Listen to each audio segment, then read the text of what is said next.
పుస్తెలమ్మైనా సరే పులస తినాలా అంటారు మన పెద్దోళ్ళు.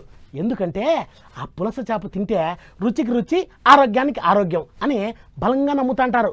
అందుకే యాడైనా పులస చేప కనపడితే ఎంత ధర పెట్టేదానికైనా వెనకాడరు జనాలు.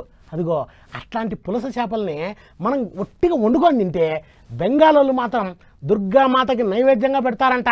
మరి ఆ బెంగాల్ దిక్కు అయిన ఆ పులస చేప పండుగ ఆ ముచ్చట ఏందో మనం కూడా ఒకసారి చూసి రావాలి కదా. పదండి పోదాం. లారీల నిండా ఏమో తెల్ల తెల్లటి డబ్బాలు మెలుక్కొని వస్తున్నారు కదా. చూస్తుంటే అనలేదో మొనగాని మాలే ఉన్నట్టున్నది. ఇక ఆలోచన చేస్తారెందుకు అన్నలు, దబ్బున ఇక ఇప్పి చూపెట్టు అనలేమున్నదో మా వాళ్ళు చూస్తారట.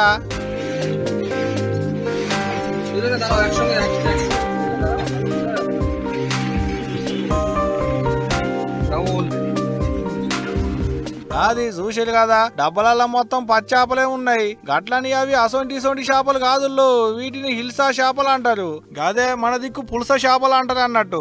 ఇక అసలు ముచ్చట ఏందయ్యా అంటే, వెస్ట్ బెంగాల్ జనాలు జరుపుకునేటి దసరా పండుగకు ఈ చేపకు ఓ తెంపలేని సుట్టిక ఉందట. ప్రతి దసరా పండుగ నాడు ఈ హిల్సా చేపలను పూజ చేసేటి కార్యాలల్లో నైవేద్యం లెక్కన పెడతారట. అట్లా 17 బంగ్లాదేశ్ కించి పెద్ద పెద్ద లారీలలో ఈ చేపలను తెప్పించి తలా ఇన్ని అన్నట్టు కొనుక్కుంటారట. అయితే గానడమ ఏమైందో ఏమో గాని బంగ్లాదేశ్ పోళ్ళు బెంగాలోళ్లకు గీ హిల్సా చేపలను ఇచ్చుడు కొన్ని వద్దుల మందం బంద్ చేసిరాట. దాంతో బెంగాలోళ్ళు దసరా పండుగ దగ్గరికి వస్తున్నది, ఈ తప్ప హిల్సా చేపలు లేకుండా పండగ ఎట్లా చేసుకోవాలని అనుకుంటున్న యాలల్లా పెట్టిన నిషేధాన్ని ఎత్తేస్తున్నామని చెప్పిరట బంగ్లాదేశం సర్కారోళ్ళు. ఈ కాంచి మీకు ఎన్ని చేపలు కావాలనో చెప్పులి, అన్ని మేమే ఇస్తాం అన్నట్టే చెప్పిరట. దీంతోనే అందరేమో గాని బెంగాలోళ్ళు మాత్రం గజం గజం ఎగిరి దుంకుతున్నారు. అయితే కొన్ని ఏళ్ల కింద ఎటువంటి నిషేధం ఉన్నా పండుగ రాగానే రూల్స్ గీల్స్ అన్ని పక్కకు పెట్టి చేపలు అందించేటోళ్ళు ఉండేనట. ఇక ఇప్పుడు అట్లా అవుతుందో కాదో అని బుగులు పడేటి వాళ్ళ మొత్తానికి మళ్ళా చేపలు లోడొచ్చింది. ఈ తాప దసరా పండుగ మునుపటికంటే ఈగింత అవ్వలదారు జరుపుకుంటాం అని మస్తు ములిసి ముప్పందు అవుతున్నారు అక్కడి పబ్లిక్.